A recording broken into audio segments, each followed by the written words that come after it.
And thought, well, I'll go ahead and go out for a few hours. Honestly, I'll probably go home unless I get busy with some orders, go back to bed. But my last live stream was not quite a week ago. It was last Wednesday, and I was going to be calling my doctor that morning at 8 a.m., which I did do. And they got me in for a video conference with I think she's a nurse practitioner. I've seen her before. Super nice lady. And so just explained, what all was going on, how I had been sick with probably COVID. And then it just kind of like went to my stomach, and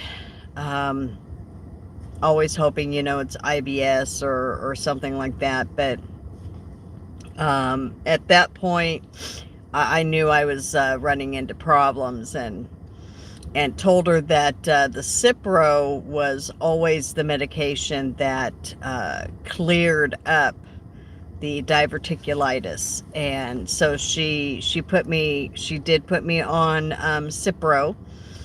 I am on day 6 of taking it. And of course, she said that if the pain would get worse, or if things, didn't get better, that I would probably have to go in and have a CT scan done to make sure that there wasn't an abscess. And pain-wise, I'm not having pain when I walk anymore. I mean, I still feel a little bit of pain, like deep inside. But I can definitely tell that the Cipro has helped, that I am getting well.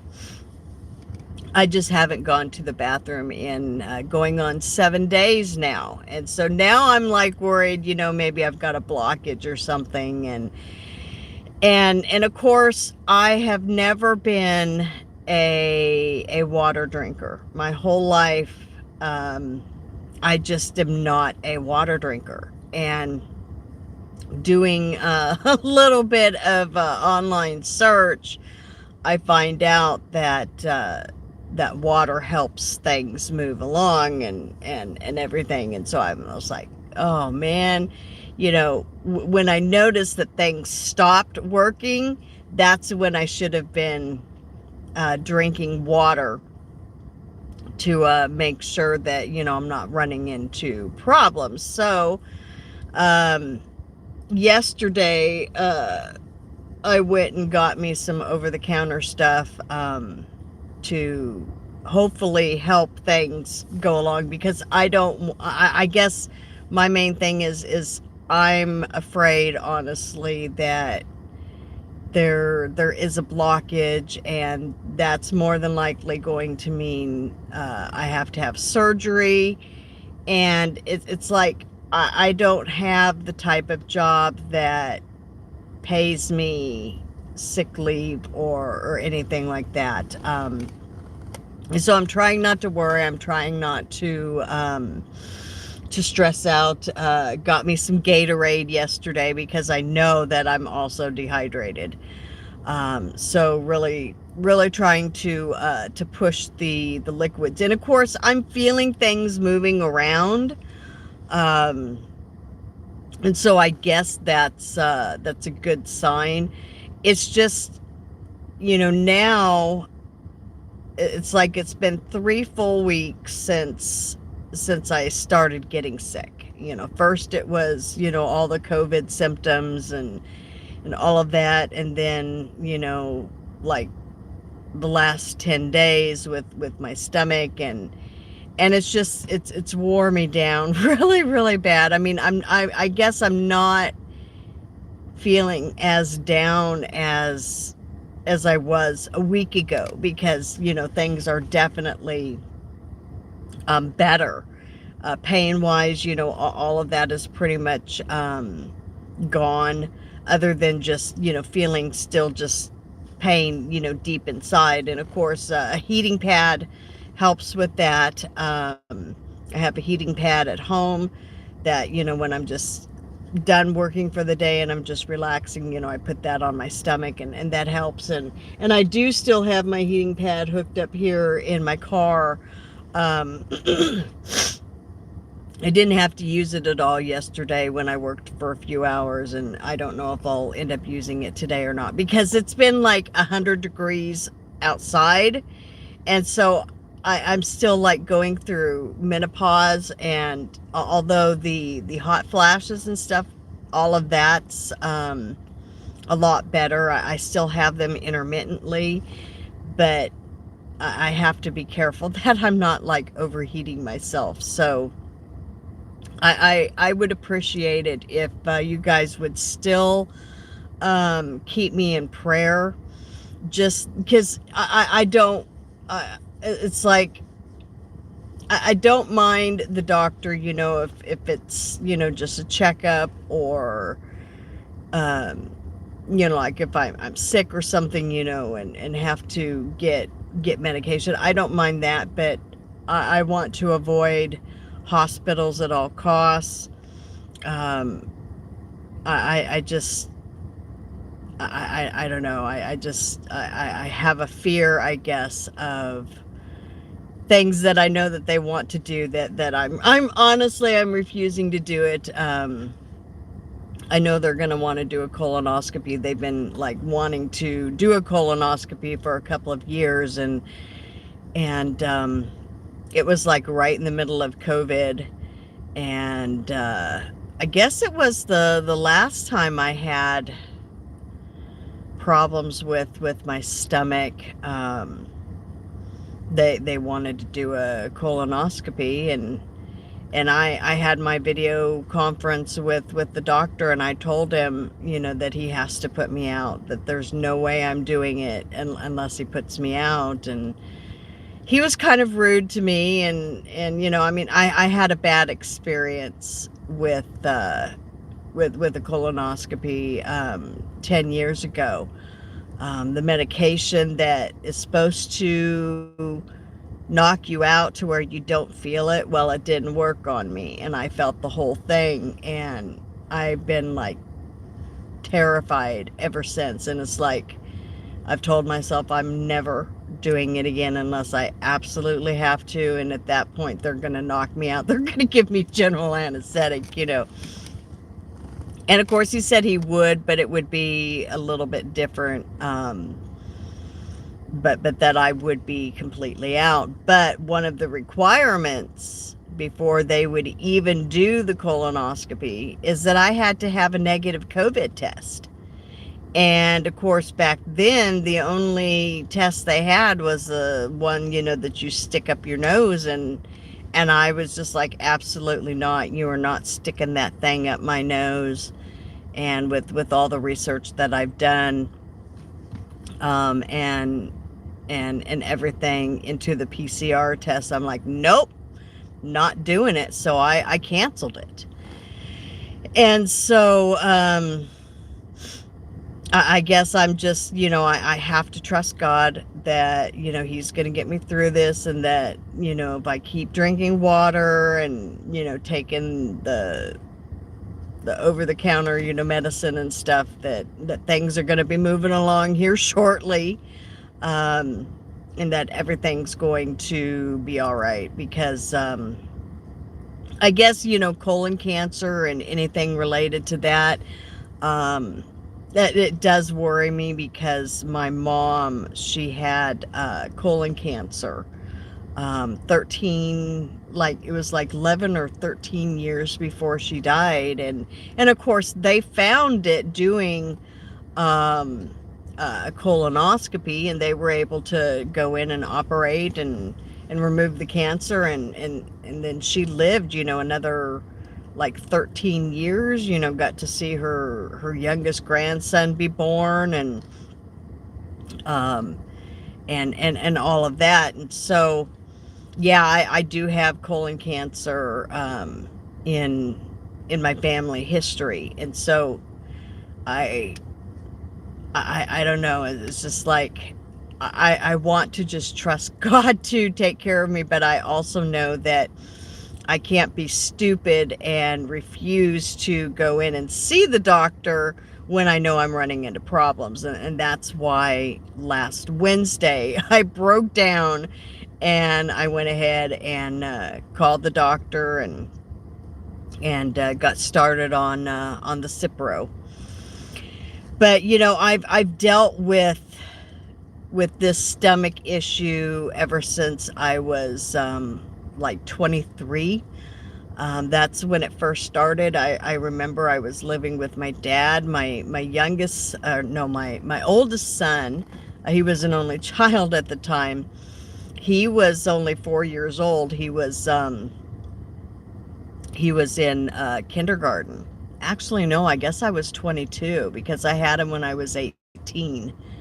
Yeah, I was 22, and it was really bad. I couldn't walk, and I remember waking him up in the middle of the night. It was Thanksgiving, actually.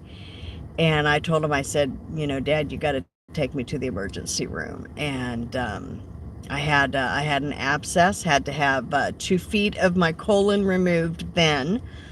Um, and it was like after that, I just always had problems with diverticulitis. And you know, it would be good for a while, then you know I'd get sick with an infection, and most of the time back then um I wouldn't end up in the hospital. I would just, you know, take the oral antibiotics. But then towards the end, when I had my colon resection, I was getting sick like every 6 months, and ending up in the hospital. And of course, with diverticulitis, you are not supposed to eat things with seeds, because I call it like there's like these little pockets in the colon, and if a seed gets in there or other, you know, food that doesn't pass through, it can like get infected, and that's when the infection comes in. And so, you know, there were foods that, yeah, I would break the rules and eat, but it's like I don't eat popcorn anymore. And you know, I used to love, you know, going to the movies and having, you know, my popcorn and stuff, but popcorn, seeds, you know, nuts, all those things you can't eat when you have diverticulitis, or you know, this particular stomach condition that I have. And so back when I was 42, they did the colonoscopy, and even though they really couldn't complete the colonoscopy, they were able to see enough to see that I had like just hundreds of those little pockets in my colon. And so the surgery was to remove as much of the colon that was infected with all those pockets. And of course, you know, they can't take the whole colon out because your colon is basically your intestines, but they were able to remove most of the affected area.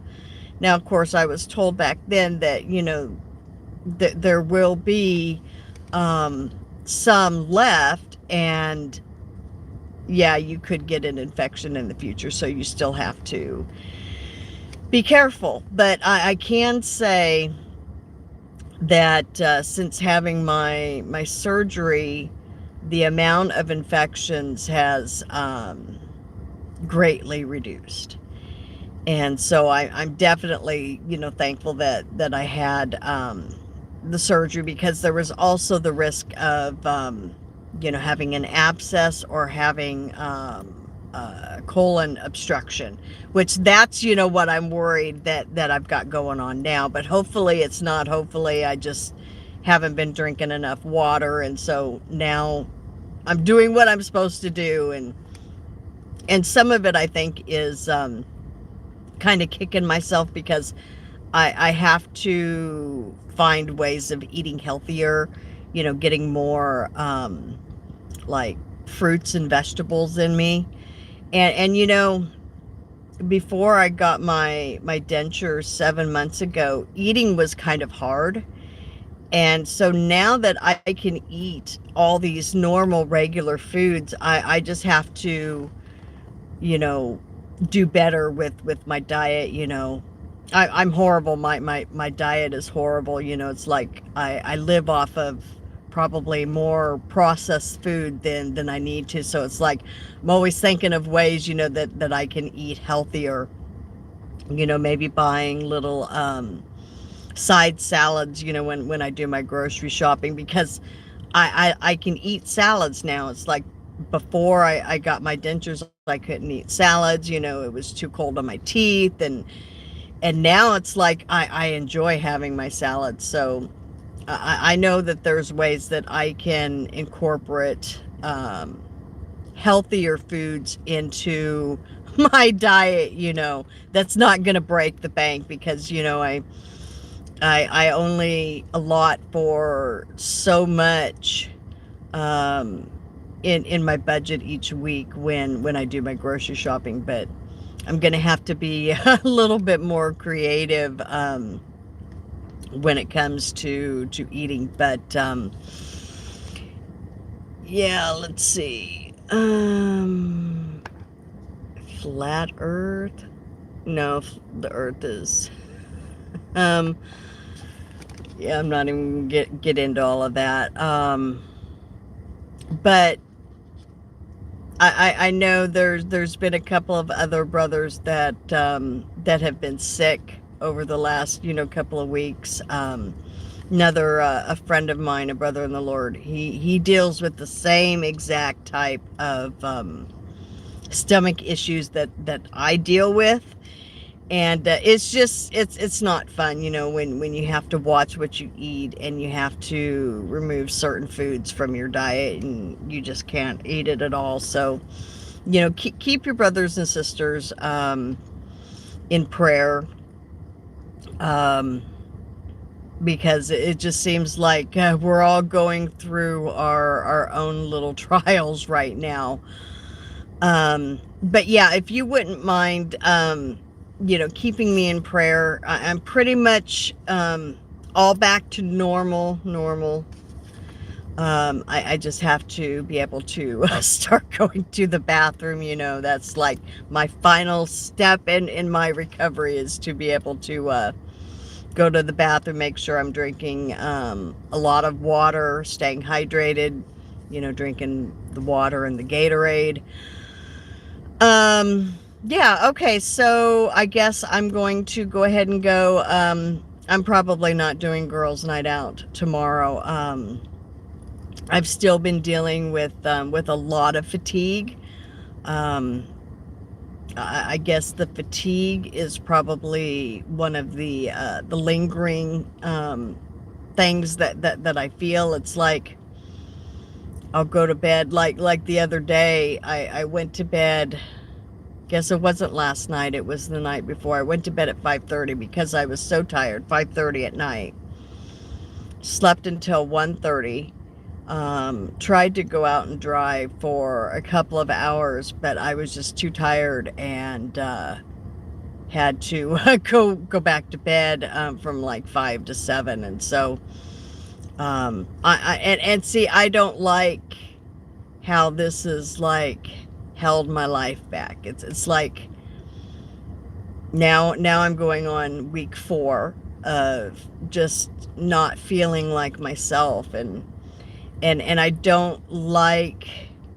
I mean, I'm like a control freak. It's like I like being in control of my life and my schedule, and it's like when I'm not sick, I can wake up after sleeping 6-8 hours, and I'm good to go for 6-8 hours work. But being sick just has completely controlled me. Instead of me controlling my life, it's controlled me, and I don't like that, honestly.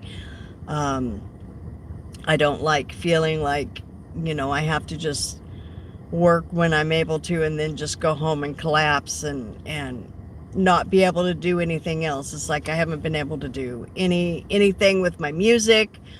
Um, it's like I just go home and watch TV for a few hours and then go lay down, take a nap, and then it's just I don't know, it's affecting my life, and I just I want to get my life back and not feel like it's controlling me, if that makes sense. So all right, well, gonna go ahead and log back into to DoorDash. Maybe I'll get an order or so, but I'm pretty much gonna have to go home and go back to bed, for a couple of hours, and then get out later this morning and try to get some work done. But just keep me in prayer. I'm still dealing with a little bit of issues with my stomach. Hopefully it will resolve itself within the next couple of days, and then that worry and anxiety will be gone. It'll be a thing of the past, and I can